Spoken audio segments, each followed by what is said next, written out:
Hi children, welcome to my Grammar Galaxy series. रास्ते तो English सीखने के बड़े ही आसान हैं, लेकिन हमारे सामने टेढ़े मेढ़े रास्ते जो दिखाई देते हैं वो बिल्कुल सीधे हैं। वो हमको हमारी मंजिल की तरफ ले जाते हैं, लेकिन ये जो टेढ़े मेढ़े रास्ते दिखाई देते हैं ये हमारे मन के रास्ते हैं। ये मन के रास्ते दिखने वाले टेढ़े मेढ़े रास्ते हैं। तो आज हम टेंसेस के बारे में सीखेंगे, और टेंसेस सीखने से पहले टेंस का हम थोड़ा डेफिनेशन देख लेते हैं। टेंस के डेफिनेशन में हम ये बताना चाहते हैं कि verb based method is used to indicate time. Verb based method is used to indicate time कहने का मतलब कि समय को व्यक्त करने के लिए ही हम वर्ब बेस्ड मेथड का यूज करते हैं। वर्ब बेस्ड मेथड का यूज करके ही हम समय को व्यक्त कर सकते हैं। कभी कभी ये हमारे कंटिन्यूएशन और कंप्लीटनेस को बताता है कि एक्शन कंटिन्यू है या एक्शन कंप्लीट हो चुका है, और ये सब समय के रिलेशन में बताता है। कहते हैं verb based method is used to indicate time, sometimes the continuation or completeness of an action or state in a relation to the time of speaking। जैसे I love, I am loving, I have loved, I have been loving. ये चार sentence आपके सामने हैं। I love simply आपको बताता है कि ये एक एक्शन होता है, जनरली होता है। आई एम लविंग कहने का मतलब कि मेरे बोलने के समय तक, मेरे बोलने के समय मैं लव कर रहा हूँ। आई हैव लव्ड कहने का मतलब कि बोलने के समय तक हमारा लव करने का काम जो है वो खत्म हो चुका है। और आई हैव बीन लविंग का मतलब ये है कि मेरे लव करने का कार्य चल रहा था, बोलने के समय भी कार्य वो चल रहा है, अभी उसकी पूर्णता नहीं है। तो इस तरह से ये जो वर्ब बेस्ड मेथड जिसको कि हम टेंस कहते हैं, ये हमें समय का इंडिकेशन या समय हमको बताता है कि हमारा एक्शन अभी चल रहा है या पूर्ण हो चुका है या अभी संपूर्णता की तरफ चल रहा है या क्या, ऐसे हमको ये बताता है। तो चलिए इसको धीरे धीरे हम लोग सीखते हैं।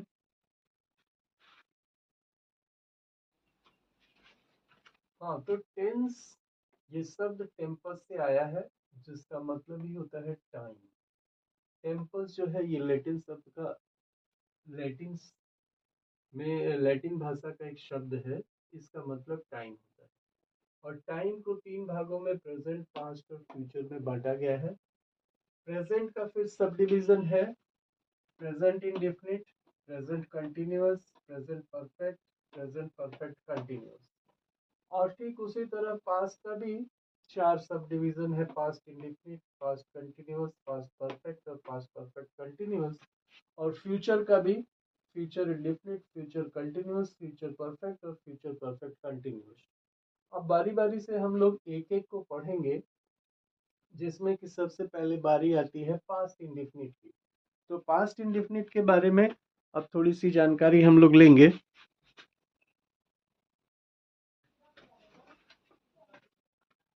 हाँ, तो देखिए प्रेजेंट इंडेफिनिट जिसको कि हम सिंपल प्रेजेंट भी कहते हैं, सिंपल प्रेजेंट के नाम से भी इस प्रेजेंट इंडेफिनिट को जानते हैं।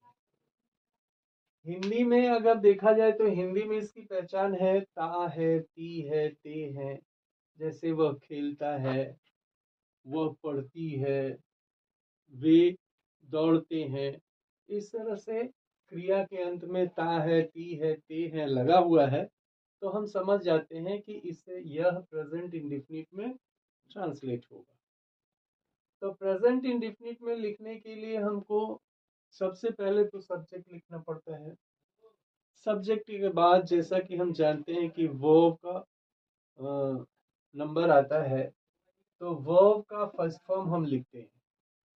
या वर्ब के फर्स्ट फॉर्म में एस या ईएस जोड़ के और उसके बाद हम लोग ऑब्जेक्ट लिखते हैं। सब्जेक्ट सबसे पहले, उसके बाद वर्ब का फर्स्ट फॉर्म, और बाद में फिर वर्ब के फर्स्ट फॉर्म में एस या ईएस भी जोड़ा जा सकता है। वो आवश्यकता अनुसार कहाँ पे जोड़ा जाएगा वो बताएंगे। और उसके बाद फिर ऑब्जेक्ट। तो कहाँ पे हम वर्ब का फर्स्ट फॉर्म जोड़ेंगे और कहाँ पे वर्ब के फर्स्ट फॉर्म के साथ एस या ईएस जोड़ेंगे, इसके लिए ये रूल याद रखते हैं। जैसे सब्जेक्ट अगर हमारा फर्स्ट पर्सन में है, सेकंड पर्सन में है या प्लूरल नंबर में है, तब तो हम वर्ब का फर्स्ट फॉर्म यूज करते हैं। मतलब आप भी हमारे साथ साथ बोले, सब्जेक्ट अगर फर्स्ट पर्सन है, सेकंड पर्सन है या प्लूरल इन नंबर है, तो हम लोग वर्ब का फर्स्ट फॉर्म यूज करेंगे। और सब्जेक्ट अगर थर्ड पर्सन है, सिंगुलर नंबर है, तो वर्ब के फर्स्ट फॉर्म में हम एस या ईएस जोड़ देते हैं। सब्जेक्ट अगर थर्ड पर्सन है, सिंगुलर नंबर है, थर्ड पर्सन सिंगुलर नंबर, तो वर्ब के साथ एस या ईएस जोड़ेंगे। First person second person plural, तो वर्ब के साथ वर्ब मतलब बेसिक फॉर्म में अर्थात वर्ब का फर्स्ट फॉर्म यूज करते हैं। ठीक है, जैसे कुछ उदाहरण देखते हैं। पहला उदाहरण मैं देना चाहूंगा, जॉन रीड्स ए नॉवल। जॉन एक नॉवल पढ़ता है। तो देखिए ता है आया, तो जॉन चूंकि ये थर्ड पर्सन सिंगुलर नंबर है, थर्ड पर्सन सिंगुलर नंबर, तो थर्ड पर्सन सिंगुलर नंबर का सब्जेक्ट जॉन है, और इसलिए यहाँ पे रीड के साथ हमने एस जोड़ा है। तो जॉन रीड्स ए नॉवल। जॉन थर्ड पर्सन है। अब पर्सन की थोड़ी सी बात हम लोग कर लें, जैसे पर्सन क्या होता है। बहुत बच्चे पर्सन नहीं जानते हैं, तो पर्सन जानने के लिए समझ लीजिए कि जैसे किसी भी चीज की चर्चा करने के लिए हम लोग तीन तीन मतलब दो लोग इकट्ठा होते हैं। एक आदमी तो वो होता है जो बातें करता है, जो कुछ बताता है। एक आदमी वो होता है जो सुनता है, और एक तो वो होता है जिसके बारे में बातें होती हैं। या तो वो तो इंसान भी हो सकता है, मतलब कोई लिविंग थिंग हो सकता है, या कोई नॉन लिविंग थिंग हो सकता है। तो बात करने वाला जो होता है वो फर्स्ट पर्सन में, सुनने वाला जो होता है वो सेकंड पर्सन में, और जिसके बारे में हम बात कर रहे हैं वो थर्ड पर्सन में। तो मैं बात कर रहा हूँ, तो मेरा नाम अगर लिखा हुआ है तो ठीक है, वो थर्ड पर्सन में है। मेरा नाम नहीं लिखा है, मेरे नाम के जगह पे अगर कोई प्रोनाउन लिखा है, तो मेरे लिए उपयुक्त जो प्रोनाउन है, जैसे आई हो सकता है सिंगुलर में, वी हो सकता है प्लूरल में, भाई बात करने वाले अनेक एक साथ हो सकते हैं, तो वी लिखेंगे। तो आई या वी ये फर्स्ट पर्सन का प्रोनाउन है। यू सेकंड पर्सन का प्रोनाउन है, श्रोता के लिए यूज किया गया, श्रोता के लिए वक्ता के द्वारा यूज किया गया प्रोनाउन है, इसलिए ये यू सेकंड पर्सन है। और ही मैंने बोला, किसी ने सुना, तीसरे व्यक्ति के बारे में बात हो रही है। तो तीसरे व्यक्ति के बारे में बात हो रही है, उसके लिए हम कोई नाउन यूज करते हैं तो ठीक है। अगर नाउन नहीं यूज करते हैं तो ही बोलेंगे, पुरुष है तो। अगर स्त्री है तो सी बोलेंगे, या थर्ड प्लूरल में है तो दे बोलेंगे। इसी तरह तो फर्स्ट सेकंड और थर्ड, तो चूंकि ये John third person singular number है, इसलिए हमने रीड्स लगाए। उसके बाद है ही राइट्स ए पोएम। ये ही थर्ड पर्सन है और सिंगुलर नंबर है, इसलिए राइट्स लगा। लेकिन आई फर्स्ट पर्सन है, इसलिए यहाँ पे क्या लगेगा, प्ले। यहाँ पे एस आई एस नहीं लगेगा, I play cricket. You second person है, तो you sing a song. They plural number है, इसलिए they walk on road. First person second person plural number, तो वर्ब में एस या ईएस नहीं लगेगा, वर्ब अपने बेसिक फॉर्म में लगेगा, अर्थात वर्ब का फर्स्ट फॉर्म लगेगा। Third person singular number, singular number third person singular number है, तो वर्ब के साथ एस या ईएस जोड़ना आवश्यक हो जाता है प्रेजेंट इंडेफिनिट में। तो प्रेजेंट इंडेफिनिट का हमने ये देखा। अब प्रेजेंट इंडेफिनिट के ही निगेटिव सेंटेंस में आते हैं। अब निगेटिव सेंटेंस में क्या होता है, इसमें भी सब्जेक्ट ही पहले लिखा जाएगा। और सब्जेक्ट के बाद डू या डज, उसके बाद नॉट, और नॉट के बाद अब वर्ब लगाएंगे फर्स्ट फॉर्म में और उसके बाद object. Subject helping verb do does, और उसके बाद नॉट, फिर वर्ब का फर्स्ट फॉर्म, उसके बाद ऑब्जेक्ट। अब डू कहाँ लगता है और डज कहाँ लगता है? अगर हमारा सब्जेक्ट, अगर हमारा सब्जेक्ट थर्ड पर्सन और सिंगुलर नंबर में है, थर्ड पर्सन सिंगुलर नंबर है, तो हम लोग डज का प्रयोग करेंगे। और first person, second person, first person या सेकंड पर्सन या प्लूरल नंबर, तो हम लोग डू का प्रयोग करें। सब्जेक्ट अगर थर्ड पर्सन है, सिंगुलर नंबर है तो does, first person second person plural number है तो डू, और डू डज का प्रयोग होने के बाद वर्ब का फर्स्ट फॉर्म ही यूज करेंगे। जैसे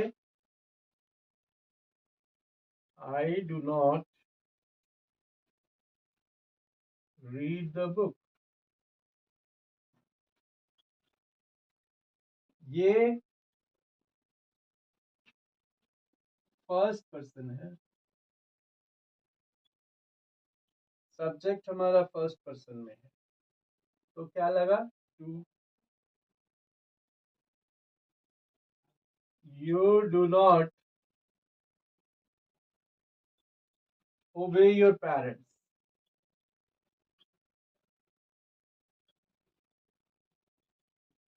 ये यू सेकंड पर्सन में है, तो क्या लगा? Do. First person second person do का प्रयोग करेंगे, और वर्ब हमेशा फर्स्ट पर्सन में।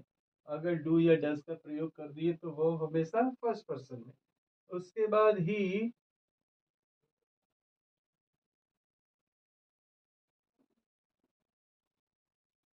Does not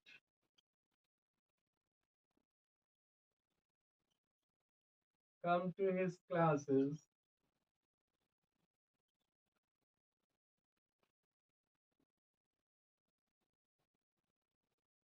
regularly. He third person में,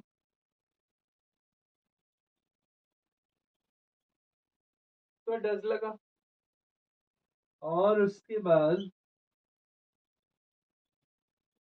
राम एंड श्याम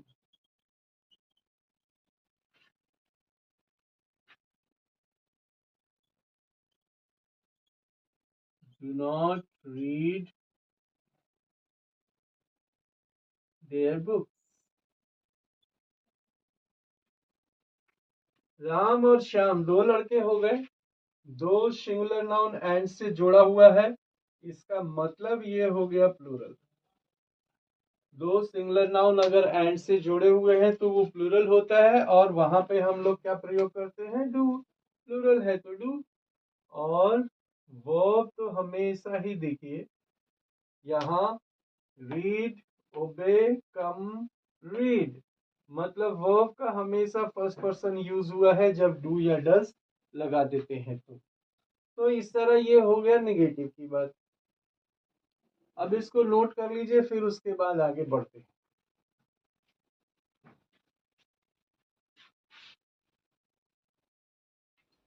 तो इसके बाद इंट्रोगेटिव सेंटेंस की बात करते हैं। इंट्रोगेटिव सेंटेंस का मतलब प्रश्नवाचक शब्द, प्रश्नवाचक वाक्य, या ये कह लीजिए कि क्वेश्चन। क्वेश्चन हम कैसे पूछते हैं? इंग्लिश में क्वेश्चन पूछने के लिए प्रेजेंट इंडेफिनिट का वाक्य हम लोग किस तरह से प्रयोग करते हैं? तो क्वेश्चन पूछने के लिए हम लोग हेल्पिंग वर्ब को पहले कर देते हैं। किसी भी टेंस में जब क्वेश्चन पूछते हैं तो हेल्पिंग वर्ब पहले कर देते हैं। तो इसमें हेल्पिंग वर्ब डू या डज लगता है। तो डू या डज को पहले करेंगे, उसके बाद सब्जेक्ट। उसके बाद अगर आपको नकारात्मक शब्द बोलना है, नकारात्मक वाक्य बोलना है इसमें प्रेजेंट इंडिफिनिट में, तो डू डज उसके बाद सब्जेक्ट, उसके बाद नॉट, फिर वर्ब का first form. Do does subject not और फिर वर्ब का फर्स्ट फॉर्म और उसके बाद ऑब्जेक्ट। अगर नकारात्मक नहीं बोलना है तो ये छोड़ देना है, not. Do does subject verb का फर्स्ट फॉर्म और उसके बाद ऑब्जेक्ट। मतलब ये तो हमेशा याद रखेंगे कि डू डज का प्रयोग अगर हमने कर दिया तो वर्ब का फर्स्ट फॉर्म लगाएंगे। डू डज का प्रयोग हो जाने के बाद वर्ब का फर्स्ट फॉर्म लगाएंगे। अगर नकारात्मक बोलना है तो वर्ब के फर्स्ट फॉर्म के पहले नॉट लगा देंगे, और नकारात्मक नहीं बोलना है तो नॉट छोड़ देंगे। जैसे do you play badminton, does the child not weep for his mother, does the child not weep for his mother. तो do does subject not verb का फर्स्ट फॉर्म, उसके बाद ऑब्जेक्ट। इसके बाद देखो क्वेश्चन में जो है ये दो तरह के क्वेश्चन होते हैं। जैसे क्या आप बैडमिंटन खेलते हैं, क्या आप बैडमिंटन खेलते हैं, तो ये जो क्या प्रश्न सूचक शब्द जो है हिंदी में, जो क्या हम लोग बोलते हैं, ये पहले ही आ गया। क्या आप बैडमिंटन खेलते हैं, क्या बच्चा अपनी माँ के लिए नहीं रोता है, तो क्या शब्द, ये प्रश्न सूचक शब्द जो है ये वाक्य के पहले ही आ गया। लेकिन जब ये प्रश्न सूचक शब्द वाक्य के बीच में आता है, जैसे आप खेलने कब जाते हैं, तो ये कब, यही शब्द प्रश्न पूछ रहा है, और ये प्रश्न पूछने वाला शब्द जो है वाक्य के बीच में आ रहा है। आप खेलने कब जाते हैं, आप खेलने कब जाते हैं, लेकिन उसमें है क्या आप बैडमिंटन खेलते हैं, क्या आप बैडमिंटन खेलते हैं, मतलब क्या शब्द या प्रश्नवाचक शब्द जो है ये पहले आ गया, और इसमें आप खेलने कब जाते हैं, तो ये प्रश्न सूचक शब्द जो है वाक्य के बीच में आया। यही अंतर है। तो प्रश्न सूचक शब्द अगर वाक्य के बीच में आता है तो इसके पहले उस प्रश्न सूचक शब्द की अंग्रेजी हम लोग यूज कर देते हैं। जैसे कब हमने पूछा, कब हमने लगाया, तो आप क्या लगा देंगे, व्हेन। अगर हमने कहा या आपको कहना है कि क्यों आप घूमने क्यों जाते हैं, तो आप लगा देंगे व्हाई। क्यों आया, कब आया तो व्हेन, क्यों आया तो व्हाई, कैसे करते हैं तो हाउ। कहने का मतलब ये है कि वो अगर प्रश्न सूचक शब्द वाक्य के बीच में आ रहा है तो वो क्वेश्चनिंग वर्ड, वो प्रश्न पूछने वाला शब्द पहले लगाएंगे, उसके बाद डू डज, उसके बाद सब्जेक्ट, अगर नॉट की आवश्यकता है नॉट लगाएंगे, फिर वर्ब का फर्स्ट फॉर्म और उसके बाद ऑब्जेक्ट। जैसे why do you not go to school, आप स्कूल क्यों नहीं जाते, why do you not go to school. When does he come to you, when does he come to you, वो आपके पास कब आते हैं, तो वाई और when पहले लग गया। बाकी सब देखो, do subject not verb object, does subject verb object या कॉम्प्लीमेंट, तो जो भी है ये WH वर्ड पहले लग गया। इसका मतलब है कि प्रश्न सूचक शब्द वाक्य के बीच में आया है, या प्रश्न सूचक शब्द वाक्य बीच में आएगा तो डू डज से पहले ही ये प्रश्न सूचक शब्द जो अंग्रेजी में होता है उसको लिखेंगे। तो ये तो हो गया इंट्रोगेटिव सेंटेंस। तो इस तरह से प्रेजेंट इंडेफिनिट का हमने पूर्ण किया। प्रेजेंट इंडेफिनिट का पहचान हिंदी के वाक्यों में पहचान है कि हिंदी के वाक्यों में ता है, ती है, ते है लगा रहता है, और अगर हम उसका अफर्मेटिव सेंटेंस लिखना चाहते हैं तो सब्जेक्ट वर्ब का फर्स्ट फॉर्म, और उसके बाद वर्ब के फर्स्ट फॉर्म में SAIS, उसके बाद ऑब्जेक्ट लिखते हैं। सब्जेक्ट अगर थर्ड पर्सन सिंगुलर नंबर है तो वर्ब के फर्स्ट फॉर्म में SAIS लगाते हैं, फर्स्ट पर्सन सेकंड पर्सन, और प्लूरल इन नंबर है तो बेसिक फॉर्म लगाते हैं वर्ब का, अर्थात फर्स्ट फॉर्म लगाते हैं। नेगेटिव है तो सब्जेक्ट डू या डज, उसके बाद नॉट, वर्ब का फर्स्ट फॉर्म, और उसके बाद ऑब्जेक्ट। अगर इंट्रोगेटिव है तो डू या डज को पहले लगाएंगे, उसके बाद सब्जेक्ट लगाएंगे, नहीं नॉट लगाने की आवश्यकता है तो नॉट लगाएंगे, और उसके बाद वर्ब का फर्स्ट फॉर्म, उसके बाद ऑब्जेक्ट। अगर प्रश्नवाचक शब्द वाक्य के बीच में आता है तो उस प्रश्नवाचक शब्द की अंग्रेजी डू डज से पहले लगा देंगे, और बाकी वही रूल फॉलो करते हुए लिखेंगे। और आज के लिए बस इतना ही। और आप लोगों से ये कहना चाहते हैं कि मेरे चैनल को आप लोग सब्सक्राइब करके और उसको व्यू लाइक दे करके उससे सपोर्ट करें। Thank you.